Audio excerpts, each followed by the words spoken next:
Des tuiles de Bourgogne flambant neuves, une charpente consolidée. Avec sa nouvelle toiture, l'église de Thury montre désormais un nouveau visage. Pour y parvenir, il aura fallu 10 mois de travaux. Tous les liteaux ont été changés, tous les chevrons ont été repris et réalignés de façon à ce que la toiture soit propre. Et on a réussi à avoir une toiture maintenant qui est étanche et qui rend ce bâtiment aussi magnifique qu'il l'était en 1500 et 1600. Il y a un an encore, des feuilles de tôle recouvraient une partie de la toiture, meurtrie par la chute d'un pinacle en 1982. Problème, au fur et à mesure des années, la toiture s'effondrait. Au total, les travaux auront coûté 470 000 €, financés en grande partie par des subventions, mais aussi par de généreux donateurs.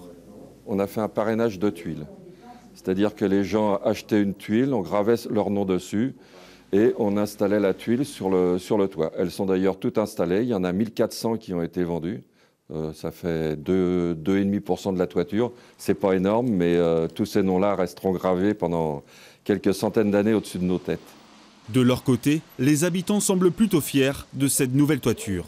Je suis native de ce village, j'ai été baptisée, tous les événements de la famille ont été faits dans cette église, donc c'était très important, je pense, pour la plupart des familles, d'ailleurs comme la mienne. Donc c'était une belle réalisation que nous attendions. Pour préserver son monument historique, la municipalité de Thury compte lancer une deuxième tranche de travaux dans les années à venir. Avec la réfection des murs rongés par l'humidité, ne reste plus qu'à trouver les financements.